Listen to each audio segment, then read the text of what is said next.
Hi, I'm Dr. Glenn Ihde. I'm a general surgeon from Bay City, Texas. I appreciate the opportunity to speak at SAGE's first virtual meeting.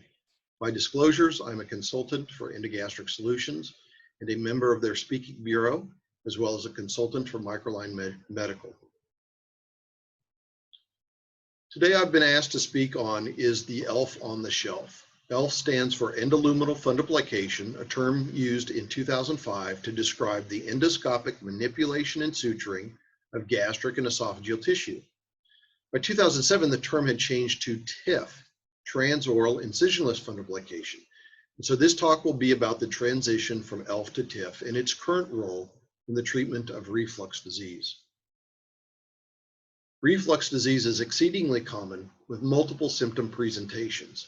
In addition, it can lead to esophageal cancer, which has been increasing in incidence since the 1980s. The role of surgery in the treatment of reflux disease has a long history. Allison and Barrett recognized the relationship between esophagitis and reflux, and then further demonstrated that repairing the hiatal defect alone had a marginal effect on the controlling of reflux. Nissen reported the use of gastroesophageal fundoplication to control reflux in 1956, but it was a series of papers by Dr. Belzy that identified the components necessary to create a competent reflux barrier. By the 1990s, the principles of anti-reflux surgery were established and the laparoscopic Nissen fundoplication was introduced, allowing a broader patient population access to the surgical solution for reflux disease.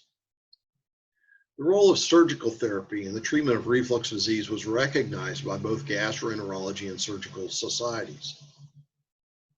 But in the 1980s, medical therapy for reflux disease improved with the introduction of proton pump inhibitors. And after that, comparative studies between surgical therapy and medical therapy began to appear. Speckler published a landmark paper in 1992, which demonstrated that the control of reflux symptoms between surgical and medical therapy was equivalent, but that surgical therapy had significant adverse effects that were not well tolerated in the general population. Further studies, including the Lotus trials, came to the same conclusion, and by 1998, the number of laparoscopic fundoplications performed in the United States began to decline. In the past 30 years, PPI therapy has become the frontline therapy for reflux disease. Although it was initially felt that there were very few concerns with chronic PPI use, studies have shown an increasing number of complications. And although some will comment that these complications are either insignificant in severity or incidence, studies show that these complications increase with time. And esophageal adenocarcinoma has been increasing with time as well, matching the rise in the use of PPI therapy. The etiology remains unclear, but studies have suggested that it's related to alkaline bile reflux, which is what occurs with chronic PPI use. Because of these complications, there was a significant effort towards developing a Nissen alternative. Any alternative would have to retain the efficacy of the Nissen fundoplication, which was very effective, but also maintain the principles of anti-reflux surgery established in the 1990s. Alternatives would also have to avoid the adverse side effects induced by laparoscopic reflux surgery. Three strategies were developed to accomplish these goals. Fundoplication involves an invagination strategy that was adopted into transoral incisionless fundoplication using the esophagus device.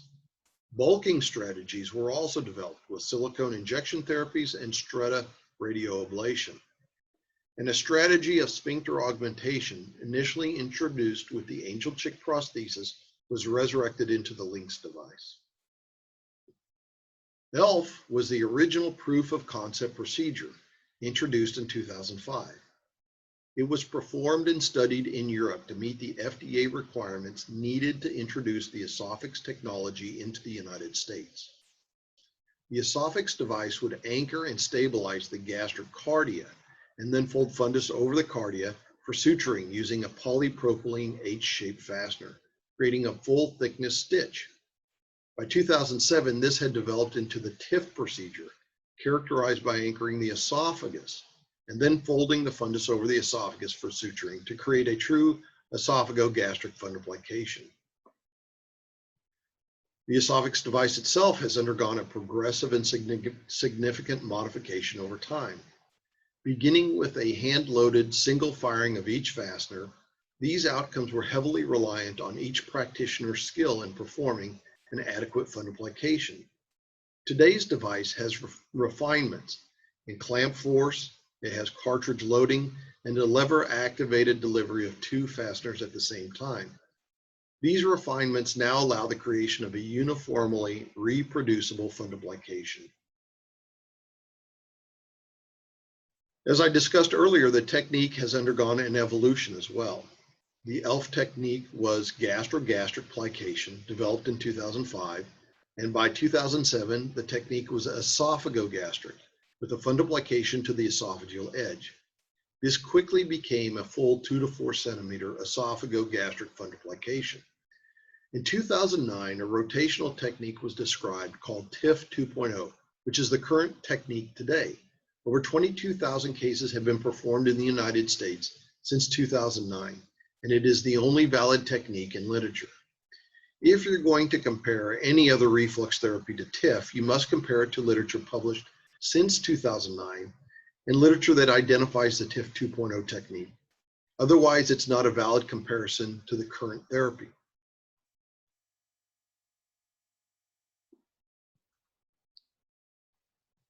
I adopted TIF in 2009 because it followed the principles of anti-reflux surgery and in early trials demonstrated no incidence of the typical anti-reflux side effects. Since 2009, multiple studies, including retrospective, prospective, level 1 and level 2 studies, as well as comparative and sham studies have been performed. They show that the TIF 2.0 procedure controls reflux symptoms while minimizing the side effects of laparoscopic fundoplications. A review of the literature demonstrates a high level of control of typical reflux symptoms as measured by the Herkel survey, as well as control of the atypical symptoms related to LPR, a significant reduction in PPI use, and a high rate of healing of esophagitis. And patients are satisfied with the procedure and its outcomes. A review of the MAUD database gives us a sense of the safety of the esophagus device in the TIF 2.0 procedure with a 0.43% incidence of serious adverse events. Further study shows that with time, the number of procedures has increased with no comparable increase in the number of serious adverse events with time. So the incidence of events is decreasing as the device and the technique has evolved. Several long-term studies have been published demonstrating the durability of the TIF 2.0 fundoplication. This includes 5-year prospective randomized trials in the United States, as well as 10-year trials in Europe. Since 2007, over 80 studies have been published on the TIF technique. These studies demonstrate an improvement in outcomes over time, as well as an improvement in safety. Studies on cost show that TIF 2.0 is comparable to traditional laparoscopic fundoplication costs, and TIF has been accepted by Medicare policy, multiple societies, and has its own CPT code. TIF is comparable to traditional anti-reflux surgery and PPI therapy in symptom elimination, but markedly reduces the need for PPI therapy. It is also comparable in the normalization of acid exposure and has reduced the serious adverse event rate and side effect profile in comparison to traditional fundoplication and PPI therapy. In particular, it minimizes the side effects that sidelined surgery as a frontline therapy in the 1990s. I began performing TIF in 2009 and noted that although the patients may have a dilated hiatus, they may not have a significant axial displacement of the gastroesophageal junction. Although the original thought was that the TIF fundoplication would provide enough bulk to fill the defect and avoid displacement of the gastroesophageal junction, follow-up evaluation by endoscopy demonstrated that this was not the case. I published a paper in 2011 demonstrating that laparoscopic hiatal repair just prior to transoral incisionless fundoplication significantly improved outcomes. This led me to reassess my thinking about what I considered to be a hiatal hernia and when hiatal dilation might become symptomatic. This should not have come to a surprise to me, since historically literature has shown that a competent hiatus is a significant component of the anti-reflux barrier. Studies also show that the severity of symptoms correlates with the size of the hiatal defect. And studies of both endoscopic and laparoscopic fundoplication without hiatal repair show that these fundoplications either do not adequately control reflux or they fail early and at an unacceptable rate. Studies of traditional fundoplication demonstrate that failure of the hiatal hernia repair is the most common cause of recurrent reflux after surgery. In 2011, a group of surgeons performing TIF, including myself, would meet regularly in Dallas. As a group, we determined that although we were taught to identify the Hill 4 grade as a hiatal hernia, often after performing TIF, the Hill 3 patients would have recurrent reflux despite having an intact fundoplication.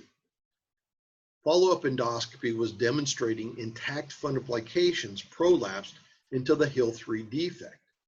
Further, we discovered that we could not agree amongst ourselves which presentations were Hill 1 or Hill 2 or Hill 3 or Hill 4. So we did not have a reproducible means of describing a hiatal hernia or determining when in the spectrum of hiatal dilation to repair a hiatal defect. This group also compared the endoscopic grade of the hiatus to a laparoscopic grading of the hiatus and found significant errors in that as well. We published these findings in 2014 and 2015. Eventually, I adopted a technique to reproducibly measure the greatest transverse diameter of the hiatal defect.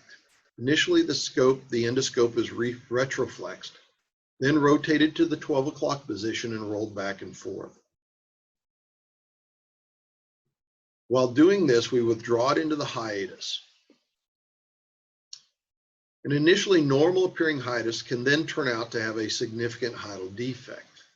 At laparoscopy, our study group found that anterior and posterior gastroesophageal fat pads would fill this defect, giving an erroneous view endoscopically.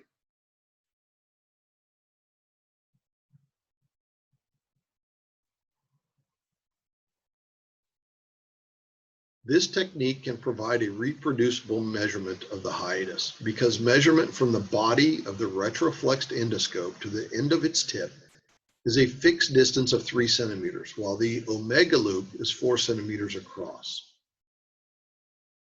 Multiple studies concurred that at 3 centimeters, the hiatus requires repair.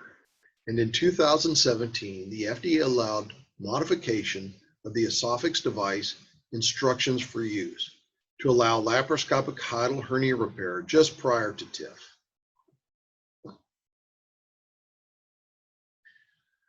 A growing awareness of the critical measurement of the hiatus may account for improvements in study outcomes between 2009 and 2016. Prospective study of the laparoscopic hiatal repair with TIF 2.0 technique was published by Janu and Mavrelis in 2017 and demonstrated significant improvements in typical and atypical symptoms without inducing dysphagia or bloating, and without increasing the serious adverse event rate.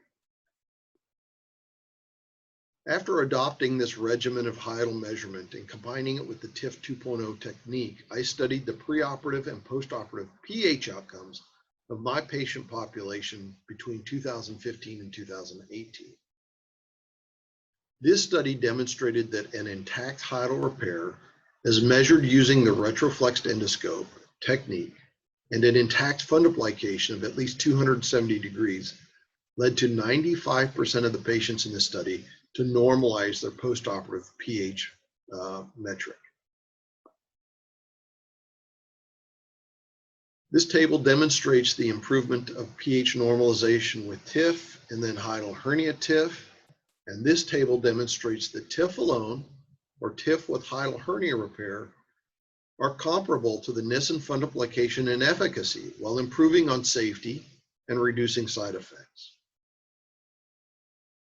In summarizing these findings, I would suggest that we consider TIF 2.0 and hiatal hernia repair with TIF 2.0 as the new anti-reflux surgery standard to replace the Nissen fundoplication as the standard of surgical care.